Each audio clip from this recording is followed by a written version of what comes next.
what I would say is that this government has just got its priorities wrong. To be putting landlords' tax cuts ahead of the disability community, ahead of police pay, new classrooms, they're the sorts of things that we think should take precedence over giving landlords a tax break. Chris?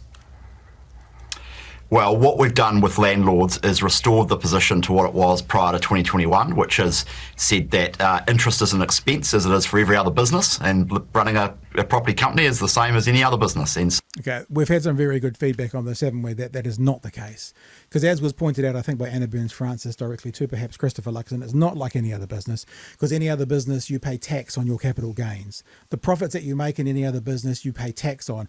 In housing, you do not pay tax on your capital gains. You pay tax perhaps on your income, on your rentals, but you do not pay tax on the capital gains. If your company value goes up, you pay tax.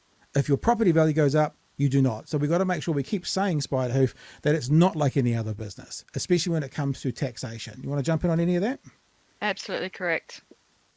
That's all I need to say. Because now they think we're arguing in the chat, so I'm going to be nice for a minute. No. No, we're not an echo chamber. Arguing. I'm only joking. No, because that's exactly right. And, never in the history of rental values has it gone down for any significant amount for any significant time, and it's only ever gone up. That's it. That's all. Yep. That's all it'll ever do. It'll just keep going up. Yep. And listen, if they keep saying something that's wrong, reporters, journalists, interviewers, you must keep saying that it's wrong. It was a great line when it came out the other day. I think it might have been Anna Burns-Francis. I'm not entirely sure. But just because they say it again the week after, the talking point doesn't mean, I know you've said it before, TVNZ, but you say it again. No. It's not like any other business. Other businesses pay tax on their capital gains. Housing does not. Mm-hmm. Right, we'll keep going. So it's a completely legitimate tax situation that we are returning to. That will put downward pressure on rents, because you saw a lot of landlords exit the market because of increased costs because of that tax increase from the last government. So I think it's a good thing to do. And of course, we want to lower income tax over time as well. And you'll see more about that in the budget coming up at the end of May. The big problem that we've got in New Zealand is a spending problem. And that's why we're very focused on bringing discipline back to government spending and making sure that the big debt we grew during the last 6 years, we get under control, because we don't have a lot to show for that borrowing. The Treasury themselves have pointed out that there's absolutely no link between giving a landlords a tax cut and lower rents. That's just not true. There's no evidence there. All it means is more money in the pockets of landlords, and those renters don't get passed on that benefit. What we think is $2.9 billion going towards tax cuts for landlords at a time when the disability community aren't getting frontline services is just not fair to Kiwis. Well, firstly, but Ginny does make a point.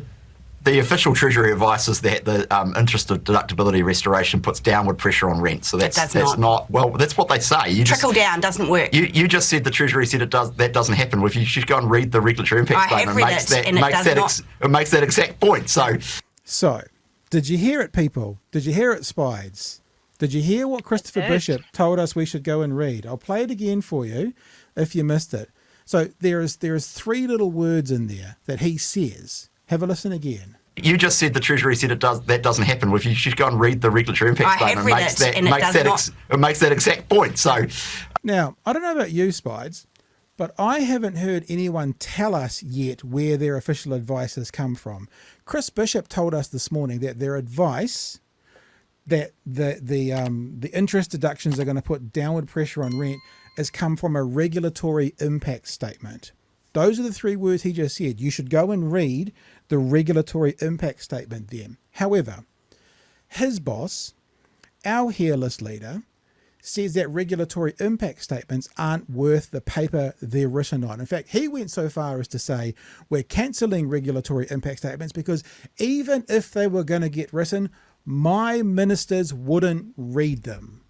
Now, why is it good enough for Christopher Luxon to say regulatory impact statements are no good, we don't want them, we're not going to use them, yet then where it's something that they can use to push through their bullshit narrative, all of a sudden, you should go and read the regulatory impact statement. What are your thoughts, Spides? they contradict themselves constantly. I don't think they even care if they are contradicting themselves. And I think they fully are aware of it as well.